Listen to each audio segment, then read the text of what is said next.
My name is Andrew Johnson. I'm 32 years old and I live in Denver, Colorado. On the surface, my life seemed fine. Friends, work, and a constant search for happiness.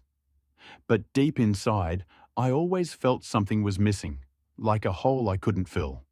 I thought I had everything figured out until one night changed everything. Before I go any further, let me know in the comments where you're listening from.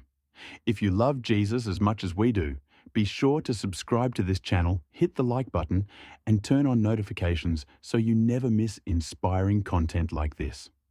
Now, let's talk about what happened in the most shocking near-death experience of my life. It was an ordinary evening. I had just returned home from work, exhausted but relieved to finally relax. I fixed a simple dinner and settled onto the couch, scrolling mindlessly through my phone like any other day. Yet, something felt off. A strange heaviness pressing on my chest, an unease I couldn't shake. I brushed it off as stress, thinking, I'll sleep it off. But sleep didn't come easily. That night, I tossed and turned, plagued by unsettling dreams of falling into an endless abyss. I woke up gasping, drenched in sweat, my heart pounding as if I'd run a marathon. I tried to calm myself, telling myself it was just a dream. But deep down, I felt a shadow lingering, a foreboding that something wasn't right. The next day started like any other. I went through the motions, still haunted by the night's strange dreams, but I kept it to myself. That evening, as I stood in the kitchen washing dishes, it hit me, a searing, unrelenting pain in my chest that stole my breath away. I collapsed to the floor, clutching at my heart as panic consumed me. My vision blurred, and the world around me began to fade. In that moment, a chilling thought crossed my mind. This is it. I'm dying. The pain stopped abruptly, replaced by a strange calmness. I could feel myself slipping away, but instead of fear, a surreal detachment took over. It was as though I was watching myself from above, my lifeless body lying on the cold kitchen floor. Then, everything changed. The world around me dissolved into an overwhelming, blinding light. It wasn't harsh or painful, just impossibly pure, like standing in the warmth of the sun, but magnified 1,000 times. I couldn't see anything beyond the light, yet I felt completely exposed, as though every secret, every thought, and every deed of mine was laid bare. Andrew, a voice called, gentle yet commanding, resonating not just in my ears, but in the depths of my soul. It was a voice unlike anything I'd ever heard, so full of authority, yet brimming with love. I turned, or at least I thought I did, though I had no physical body anymore. That's when I saw him, Jesus. He stood before me, his presence radiating a love so overwhelming that I could barely comprehend it. His eyes were like fire and compassion combined, piercing, yet tender. I wanted to fall to my knees, but I realized I had no knees to fall on. "Why are you here?" he asked, his voice gentle but filled with sorrow. Before I could answer, my entire life flashed before me, not as a series of memories, but as if I were reliving every moment in perfect detail. Every choice, every word, every action was presented with stunning clarity. But more than that, I saw the impact of my decisions on others. The pain I caused, the love I withheld, the opportunities to do good that I had ignored. I tried to speak, to justify myself, but no words came out. I was completely undone, left only with the truth of my life laid bare before him. Then came the most agonizing part. I saw the parts of my life I had never wanted to confront. The relationships I had twisted to suit my needs, the compromises I made with my faith, the times I chose comfort over conviction. I felt naked before his gaze, my heart breaking under the weight of my failures. Yet, despite my shame, I couldn't look away from him. His love held me there, unwavering, even as it burned away every excuse I had ever made. "I created you for so much more," he said, and his words cut through me like a sword. Then the light around us dimmed, and I was suddenly falling, plunging into a darkness so deep it felt alive. It wasn't just a lack of light. It was a void, a place of complete separation from everything good, everything holy. I screamed, but no sound came out. The air itself was suffocating, pressing against me like an invisible force. It was then that I realized where I was. Hell, the despair was unlike anything I had ever imagined. There was no hope here, no escape. I felt the torment of regret, of knowing I had been given countless chances to turn my life around and had squandered them all. But just when I thought I would be lost forever, I heard his voice again, cutting through the darkness like a lifeline. "Andrew, this is not where you belong." The darkness recoiled, and I was pulled back into the light. I collapsed at his feet, weeping, overwhelmed by the mercy I didn't deserve. "What you've seen is real," he said, his tone both firm and loving. "But you still have a choice." And with those words, I was thrust back into my body, gasping for air on the kitchen floor. Tears streamed down my face as I realized I had been given a second chance. A chance to live differently, to follow him completely. What I saw changed everything. But the journey was only beginning. As I lay there, gasping for breath on my kitchen floor, everything shifted again. One moment, I was back in my body, overwhelmed by the weight of what I had experienced. The next, I was in a place unlike anything I had ever imagined. The light returned, but this time it wasn't blinding. It was warm, radiant, and alive, like standing in the center of a sunrise that stretched into infinity. Around me, the air shimmered with colors I couldn't describe, hues that seemed to pulse and breathe as though they were alive.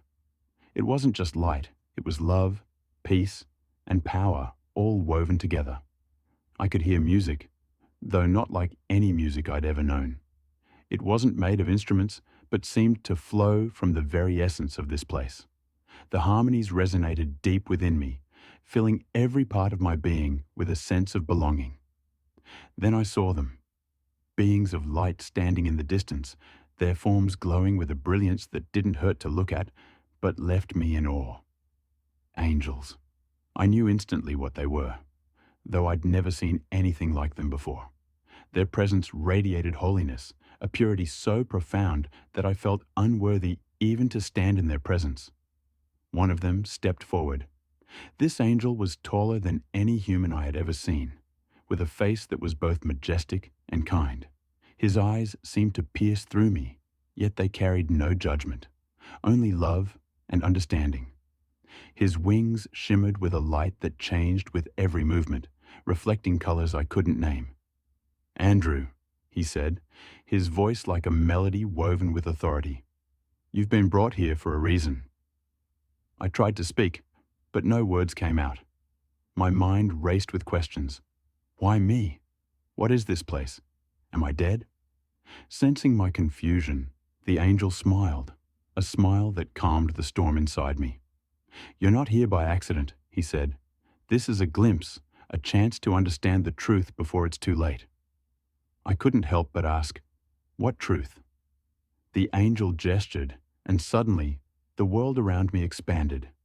I was no longer standing in one place, but seemed to be moving, carried by some unseen force.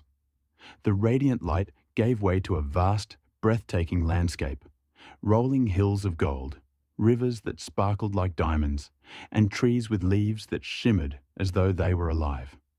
"This is a taste of what was created for you," the angel said. "This is the home your soul longs for." I could feel tears streaming down my face, not from sadness, but from an overwhelming sense of love and belonging. This was everything I had ever searched for, but could never find on earth. But just as I began to take it all in, the scene changed. The golden light dimmed, and the beauty around me was replaced by something darker, heavier. I saw a great chasm stretching endlessly, its depths hidden by swirling shadows. The air grew colder, and I felt an oppressive weight pressing against me. "What is this?" I asked, my voice trembling. The angel's face grew solemn. "This is what lies on the other side of rejection. Rejection of love, rejection of truth, rejection of him." As I looked into the chasm, I could feel the despair emanating from it. It was a void, a place devoid of hope, joy, or peace. I could hear distant cries, wails of anguish that sent chills through me. "This is the reality of separation," the angel said, his voice heavy with sorrow. "A choice every soul must make." Before I could respond, everything shifted again. I was back in the radiant light, but this time I wasn't alone. Standing before me was Jesus. I can barely describe what I saw. His presence was overwhelming, both majestic and intimate at the same time. His eyes were like fire, filled with both justice and boundless compassion.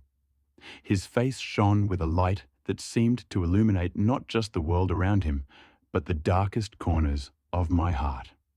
"Andrew," he said, and his voice was like no other. Gentle yet firm, filled with a love so deep, it brought me to my knees.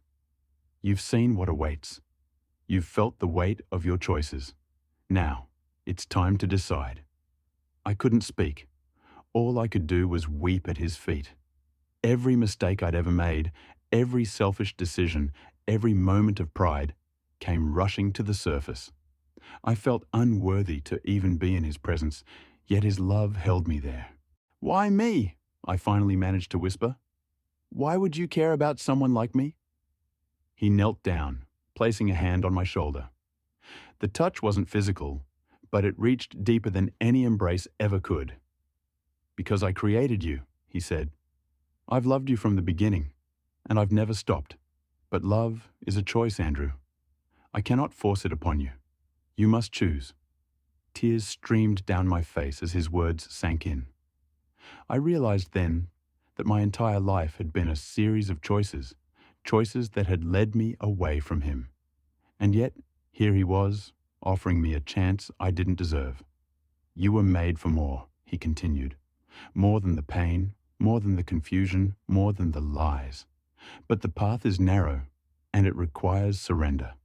Will you trust me?" I looked into his eyes, and for the first time in my life, I felt truly seen. Not for who I pretended to be, but for who I was created to be. "Yes," I said, my voice trembling but sure. "Yes, I'll trust you." As I spoke those words, the light around me grew brighter, enveloping me in a peace I had never known. This wasn't the end. It was a new beginning. As I knelt before Jesus, overwhelmed by his presence, he began to speak, not just to me, but through me.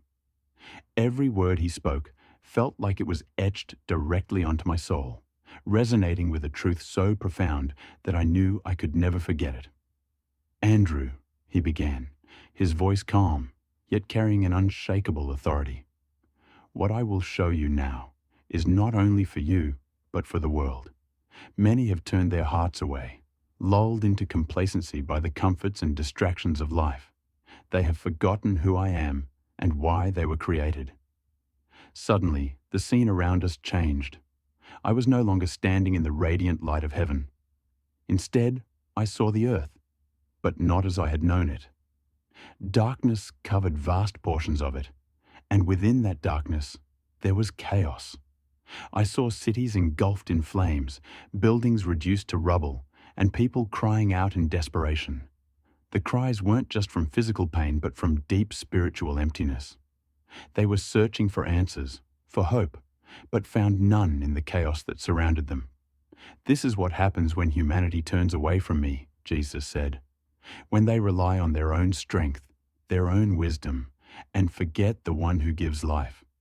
The world you see is the result of hearts hardened by pride, greed, and selfishness." I turned to him, desperate for answers. "Why is this happening?" I asked. "Can't it be stopped?" "It can," he said, his eyes filled with both sorrow and hope. "But only if my people turn back to me." As he spoke, the vision shifted. I saw churches, beautiful buildings once filled with people, now empty and silent. Dust covered the pews, and the altars were abandoned. I heard his voice again, this time filled with a deep sorrow. "My house has been neglected," he said. "Many who once worshipped have grown cold. They have traded truth for convenience, devotion for distraction. I saw people sitting in their homes, glued to screens, consumed by their own pursuits. Their Bibles sat unopened, their prayers unheard because they were never spoken. But not all have forgotten, Jesus said, and the vision changed once more. I saw small groups of people gathered in humble places, homes, basements, even outdoor fields. They were on their knees, praying fervently, tears streaming down their faces. Their voices rose like a chorus, cutting through the darkness. "These are my faithful ones," he said, his voice filled with pride and love. Though they are few, their prayers have power. They are the light in the darkness, the ones holding back the full weight of judgment.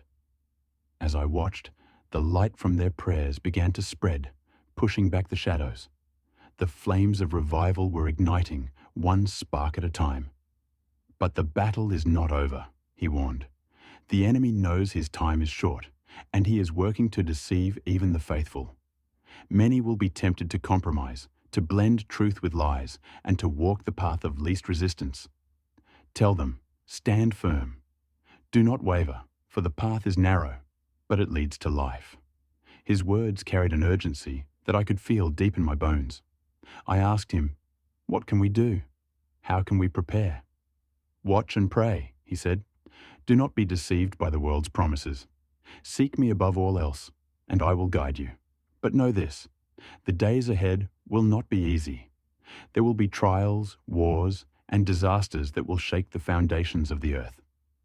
As he spoke, I saw the vision escalate. I saw nations rising against each other, leaders consumed by power, and people fighting over resources. Natural disasters tore through cities, earthquakes, floods, fires, leaving devastation in their wake. But amidst the chaos, I also saw moments of incredible beauty. People helping one another, risking their lives to save strangers. Believers standing together, their faith unshaken, even as the world crumbled around them. "These trials will separate the wheat from the chaff," Jesus said. "They will reveal who truly trusts in me and who does not. Tell them, now is the time to choose. Do not wait, for the days are short and the hour is near."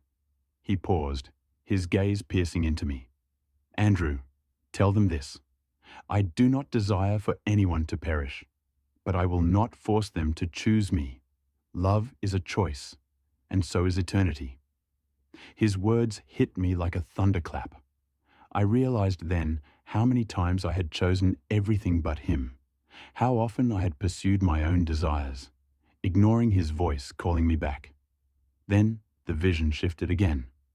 I saw a great multitude of people, too many to count, standing before the throne of God.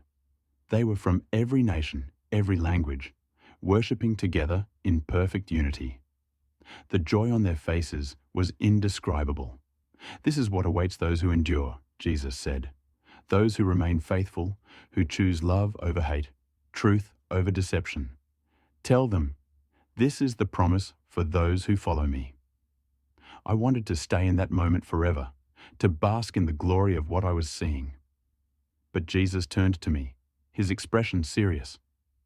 "You must go back," he said. "There is much work to be done. The harvest is plentiful, but the workers are few. Will you go? Will you tell them what you have seen?" I nodded, tears streaming down my face. "Yes, Lord, I'll go. I'll tell them." With those words, the vision began to fade. The light grew brighter, enveloping me, and I felt myself being pulled back to the world I had left behind.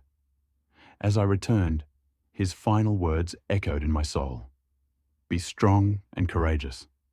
I am with you always, even to the end of the age." When I opened my eyes, I was back in my kitchen, lying on the floor. But I was not the same person who had collapsed there. I had been changed, not just in my heart, but in my purpose. The warnings, the revelations, and the hope he had shown me were too urgent, too important to keep to myself. I knew I had been given a second chance, not just to live, but to live for him. As I lay there on the kitchen floor, my heart was no longer weighed down by fear or despair. Instead, It was filled with something I hadn't experienced in a long time. Hope. The visions I had seen, the warnings Jesus had given me, were not just about judgment and chaos. They were also about revival, transformation, and the power of a faithful heart. I saw glimpses of ordinary people, just like you and me, being used by God to do extraordinary things. Small acts of kindness rippled outward, changing entire communities. Quiet prayers uttered in bedrooms became the spark for spiritual awakenings that lit up cities. Families once broken were brought back together through forgiveness and grace. This hope isn't just for a distant future. It's for right now. And it begins with a simple step: surrendering your heart fully to God. In one of the visions, I saw a single candle burning in a dark room. At first, the light seemed small and insignificant, but as others brought their candles, the light grew stronger. The darkness couldn't resist it. It had to retreat. That's what happens when one faithful heart chooses to shine. Revival doesn't start in the grand halls of power or in massive gatherings. It starts with one person, a single soul who says, "Yes, Lord, use me." That person can be you. You don't have to be perfect. You don't have to have all the answers. God uses the willing, not the flawless. As Jesus reminded me in the vision, the harvest is plentiful, but the workers are few. Will you be one of those workers? As I look back on what I experienced, one moment stands out to me. It was near the end of my vision, just before I returned to my body. Jesus looked at me and said, "Andrew, never underestimate the power of one faithful heart. The darkness may be strong, but it cannot overcome the light I've placed within you." Those words echo in my soul every day. They remind me that no matter how overwhelming the world may seem, there is hope. You are not alone in this. God sees you. He loves you, and He has a plan for your life. You may be feeling a stirring in your heart right now, a pull towards something greater, a whisper that it's time to change. Don't ignore it. That's God calling you. You don't have to have it all figured out.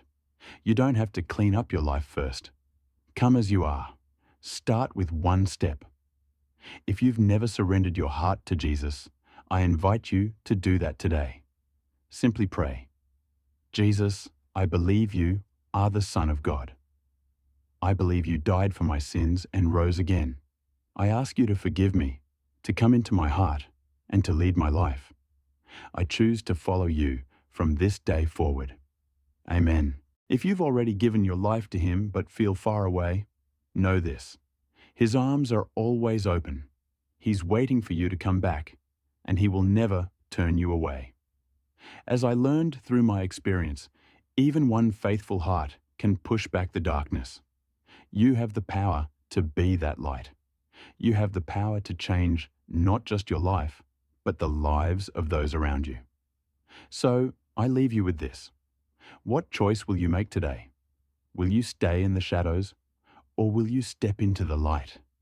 If this story has touched your heart, share it with someone who needs hope. And if you haven't already, subscribe to this channel, hit the like button, and turn on notifications so you never miss stories like this. Together, we can spread the light and share the hope of Jesus with the world. Your story isn't over. It's just beginning. And with God, the best is yet to come. When I woke up on the kitchen floor gasping for air, I knew my life would never be the same. The visions, the warnings, the overwhelming love I experienced, it wasn't just for me. It was for you, for anyone who has ever wondered about their purpose or questioned what lies beyond this life. Before this experience, I was blind to the truth. I lived for myself, chasing fleeting happiness and ignoring the whispers of my soul. But in those moments, standing before Jesus, seeing the weight of eternity, everything became clear. This life is not about building wealth, gaining recognition, or satisfying our desires. It's about preparing for what comes next. It's about choosing love, choosing truth, and choosing Him. The warnings I saw were not to scare us, but to wake us up. The world is full of distractions, things that pull us away from what truly matters. Wars, disasters, and darkness may loom, but they don't have the final say. Revival is possible, hope is alive, and it begins with each of us. Jesus' words still echo in my heart. You were made for more. That message isn't just for me, it's for you too. You were created with a purpose, loved beyond measure, and called to shine a light in the darkness. But the question remains, will you answer that call? Will you let this message be a turning point in your life? Time is shorter than we think. None of us are promised tomorrow, but today is a gift, a chance to choose differently, to live for something eternal. So, I ask you, are you ready? Are you ready to let go of the things holding you back and take a step toward the one who loves you unconditionally? If this story has stirred something in your heart, don't ignore it. Pray, reflect, take action, reach out to God, and let Him guide you. And if you're already walking with Him, share this message with someone who needs to hear it. You might be the light that helps them find their way. This isn't just my story, it's our story. It's a call to rise up, to stand firm, and to trust that even in the darkest moments, God's love is greater. Your choices today can change your eternity. What will you choose? If this message has touched you, subscribe to this channel, hit the like button, and share this story. Together, we can spread hope and light in a world that desperately needs it. Your story isn't over yet. It's just beginning. And with God, the best is still to come.